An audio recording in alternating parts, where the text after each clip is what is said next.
must have read the title of the video. So today we are getting started with Python. That is, we are beginning with Python and some Python fundamentals along with their solutions to the class 11 textbook of Computer Science with Python by Sumita Arora.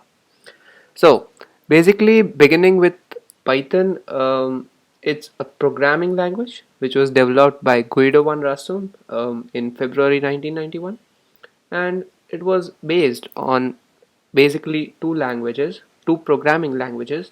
That is, one is ABC language and the other is Modula 3.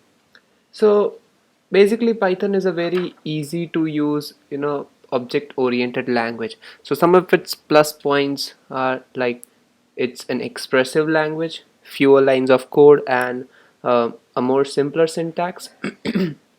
And another, it is an interpreted language. That is, it executes code line by line at a time.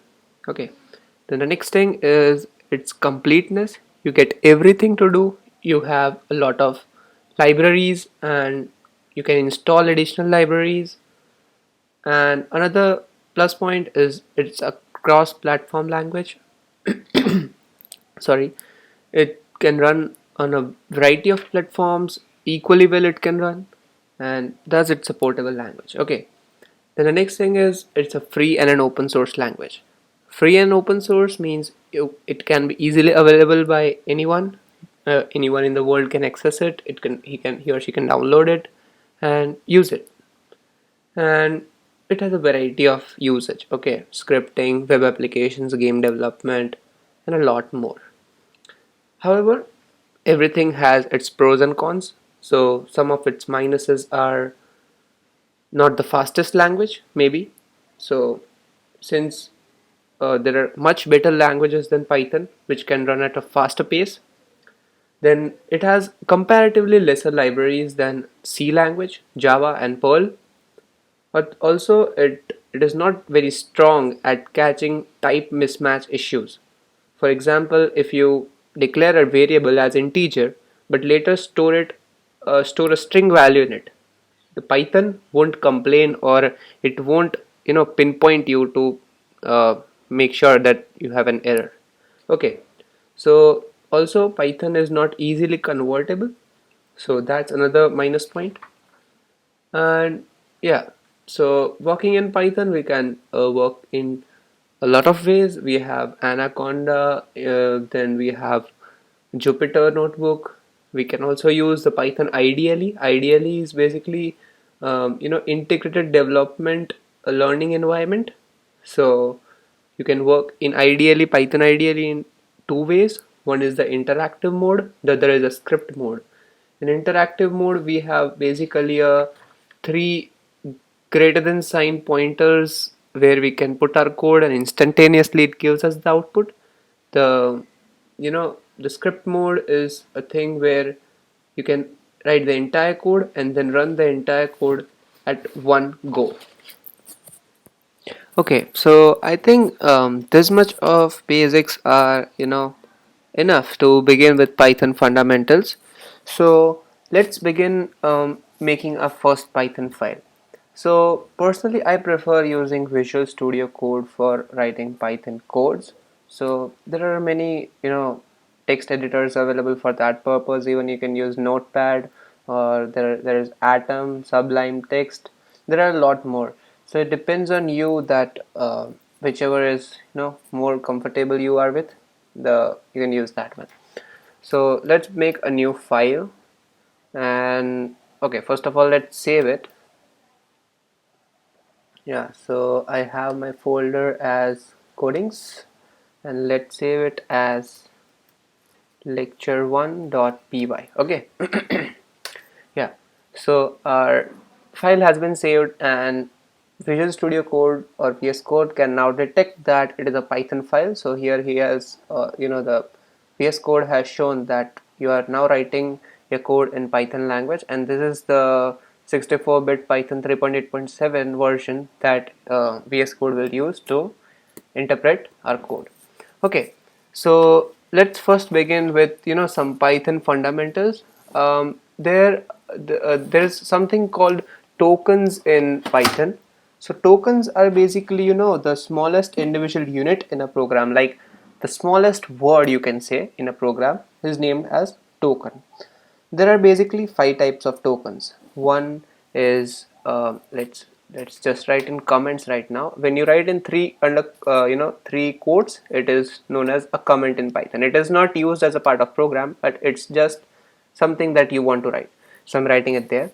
So the 5 types of tokens are keywords, identifiers, and literals,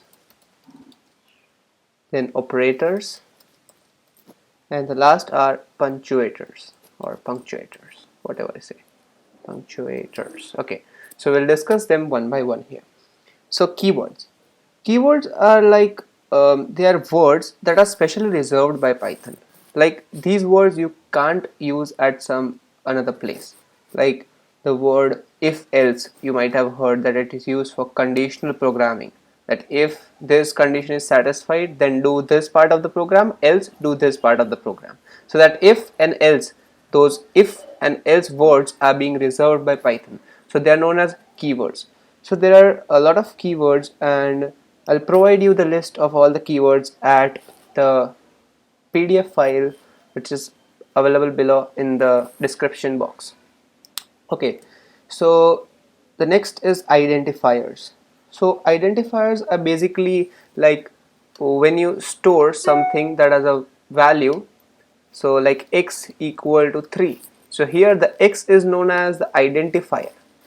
So identifier, if we say it in a basic definition, they are the fundamental building blocks of the program, and they are defined as objects or classes or variables. So here this variable is an identifier. So there are certain rules that you need to take care while defining an identifier. So the first rule is it can be an infinite length of digits and numbers. So it can be x, 3, 1, 7, whatever you want to write. So this whole thing can be known as an identifier. So it is like a variable which is storing the number 3. Okay. The rule number second is that the first character must be a letter or the underscore that counts as a letter. You cannot have the first digit as a number. So if you write it as 1x, then this will not be considered as an identifier, and here it clearly shows an error. See that wavy curved red line. Okay, so like the next rule is that the uppercase and lowercase letters are considered as different. So for example, if you write x equal to 3 and capital X equals 4, and now let's print x and let's print capital X. So what does it show? Let's see.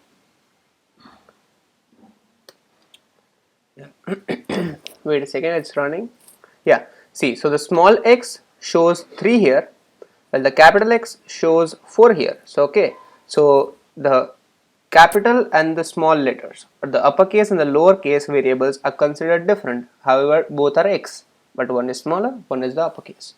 Okay, so the digits 0 to through 9 can be a part of the identifier except the first character. So as I told that you can write here whatever you want to write, x1, x2 or x9, whatever, but you cannot write it as 9x or 8x or whatever. So first thing cannot be a number. Okay, so identifiers are unlimited in length, so that we just went through. The next is it is case significant, also that is also we have seen. So also the next important point, that an identifier must not be a keyword of Python. Like you cannot store if equal to 4. Okay, because if is something that is a word that is reserved by Python. You cannot use it as a variable.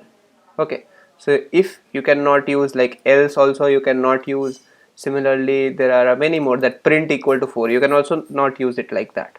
Okay, yeah, it cannot contain any other special character except the underscore. That's also an important point. Okay. Yeah, so the next part of the tokens is the literals. So literals are of 5 types: string literals, numeric literals, Boolean literals, special literal none, and the literal collections. Okay, so what is a literal? Literal are the data items that have a fixed value. Like, let's say this 3. So this 3 is a numeric literal. So if, let's say, we stored here a name, let's say my name, that is Kandan. Okay, so this is now a string literal. Okay, Boolean literals are, like true or false, Boolean as the name suggests. So, and then the next is the special literal none. You can also write like none. Okay, so it basically shows that it has a null value, or it does not hold anything in its place. So that's what a special literal none is. Okay, and Boolean literals, as I told, it can be either like you can write true or you can write false. Sorry, F should be capital. Okay, so these are the literals as we saw. The next are the operators. Okay, so operators, as the word suggests, that they are a kind of signs that trigger some computation, or like signs in sense that plus, minus, multiplication. So they trigger some computation, like they do something. Okay, to the variables that we have defined, like we have used x, let's keep it as x equal to 3 and y equals 4. Now if we write z equals x star y, so star is the multiplication sign and this is known as an operator now. Okay, so there are different types of operators, like unary operators. Unary are those which require only one thing to operate upon, like the plus, minus, etc. Binary operators are those which require two things. Okay, so this is a binary operator because it requires two things, x and y. Okay, so those are binary operators. Then we have bitwise operators, shift operators, identity operators, relational operators, logical assignment and membership operators.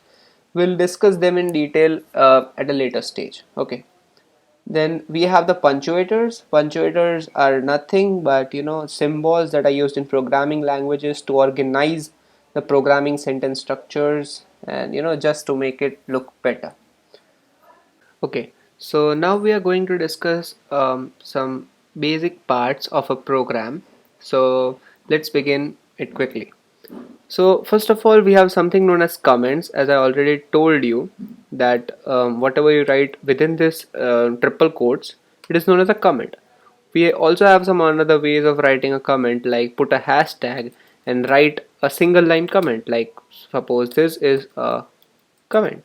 So this whole thing will not now be executed in the program, as you already saw that when we printed this 2x, this thing was not executed, right?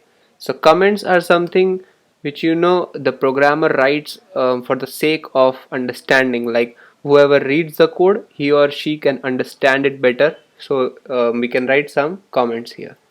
Okay, the second part is something known as functions.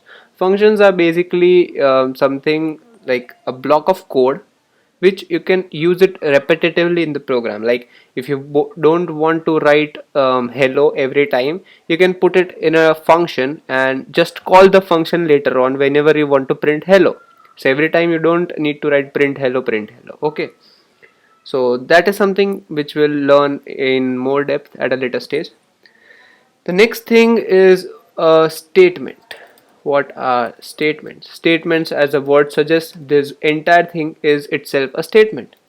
So now there are two types of statements. Statements, we have expressions in it. Like expression is a legal combination of symbol that represents a value. Okay, so these are all symbols and the entire thing represents a particular value. Like x holds a value 3. Okay, so it is known as an expression. Another type of expression is a complex expression. Suppose we have the value of y equal to x minus 2. Although we know that the value of x is 3 and 3 minus 2 will be 1. Okay, but this is known as a complex expression because this y is holding a value which is dependent on some another variable x, that is 3. Okay, so these are all statements. Now let's go to something known as blocks.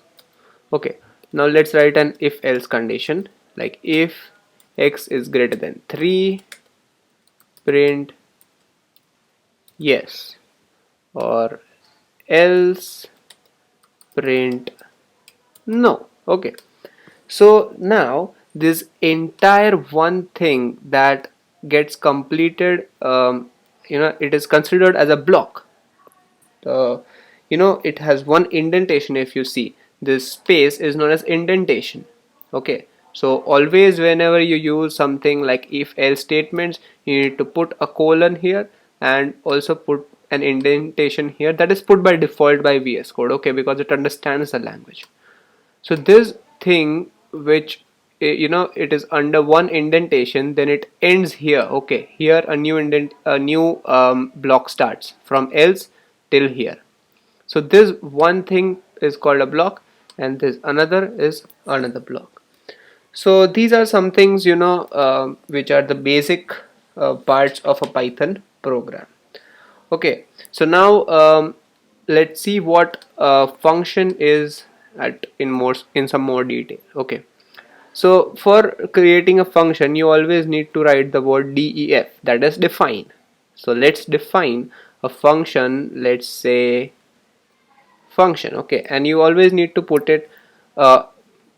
two round brackets around it, because in more advanced stage we can also have parameters inside it, like a, b, c, whatever. So that parameters and all thing is at some later stage. Now we don't need to focus on that right now. Okay, so define function, put a colon, and just write print hello. Okay, so now whenever you want to print hello, just call the function func. So whenever the Python sees this func, it goes on to this line. You understand? You have defined function, and whenever the Python sees the word function, it will print, it will execute all the lines that is under the define here. Okay, so even if you write here print my name is Kandar.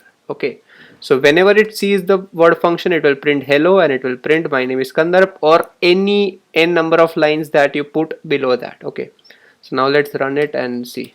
First let's put this under comments so it does not execute. Okay, see, it first it sees the function, and then it executed all the thing when we called that function on the line number 19.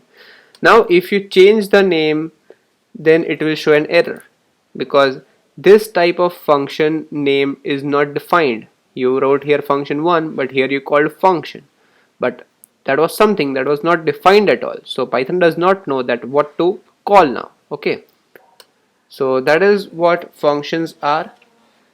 Okay, so now as you all know basically what variables and how to create a variable. So that's a very easy peasy task. X equal to 3, just created a variable x. Okay, so creating a variable is comparatively easier as in Python as compared to other languages. Also, one interesting thing about Python is that you can do multiple assignments to variable. Like if you want the variable a, b, and c all to hold a value of 10, then you can just simply write a equal to b equal to c equals 10. Okay, then everything will have a value 10. See, let's see, print a, print b, and print c. See, I will print 10 10 10. So everyone is having a value of 10. Or if you want to have different values for it, then you can write a comma b comma c equals 10 comma 20 comma 30. Then it will match or map a to 10, b to 20, and c to 30. This kind of thing is known as mapping. And yeah, so you can, multiple assignments can also be done this way, but the number of things on left hand side should match with things on right hand side. Okay, so now let's run and see 10 20 30. Okay, So this is how we do multiple assignments in Python. The next thing is dynamic typing. This is a very important thing in Python. So dynamic typing is like, first let's understand it in a very basic way. Suppose we have a variable x equal to 3. So here it is containing a numeric kind of thing. Okay, so here if we like want to see which type of value it holds, so just use the type keyword. So when you write type of x, it will show which type of thing it exists in x. So here it shows class int, means x is holding something that is in the class integer. Okay, 3 is an integer. Then we can change the value of x to something that is a string. Let's say this whatever is present in the double quotes is known as a string. Now if we write the same thing here, see what happens. Earlier it was a class integer. Now when we change it to a string, it changed to the class string. Okay, so this is dynamic typing, and the proper definition for it is that a variable pointing to a value of certain type can be made to point to a value or object of a different type. So this is known as dynamic typing in Python. So there is a caution with dynamic typing, that here you can print what is the value of x by 2, but here you cannot print the value of x by 2. Can you guess why? Because integer can be divided by 2 and it shows 1.5, but a string cannot be divided by 2. Okay, so that is a caution that you need to take care with dynamic typing. Okay, so this is all I think for the Python fundamentals for now, and yeah, we can also take another thing that is that is something that is very easy to understand. So let's take it right now only, rather than pushing it to a later stage.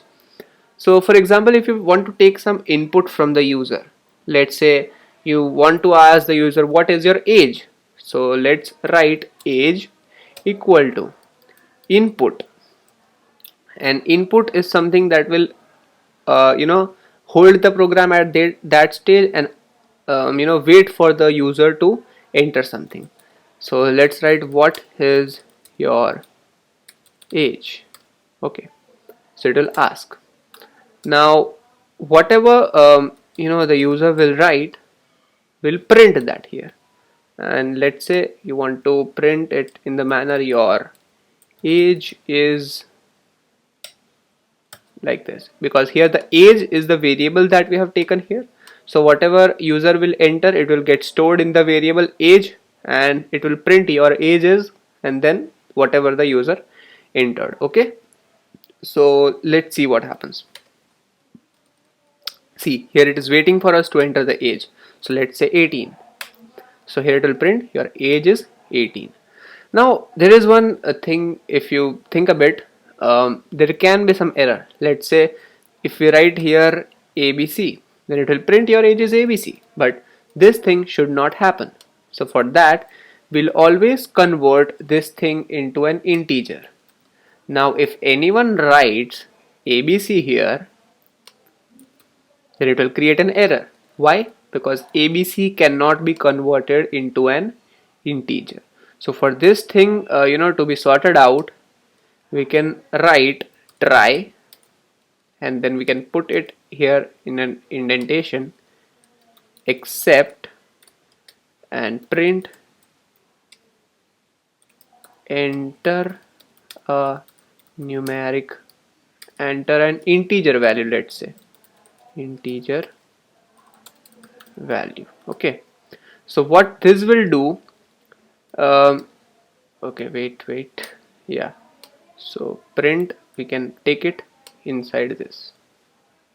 Okay, so here it will try that if the user enters a proper value, then it will print the age, or else if the user tries to do some mischief and he enters let's say a string like ABC, then it will go to the except and it will further print that enter an integer value. So let's see. Let's do some mischief here and write ABC. Then it will show enter an integer value. Okay. Okay. So now let's enter a proper integer value and see what happens. Like 18. Yes. So your age is 18. So the problem of that error coming is sorted. Yeah, so this was how to take an integer from the user. So I think this is all for Python fundamentals for right now. And okay, let's solve some of the questions based on what we have learned so far.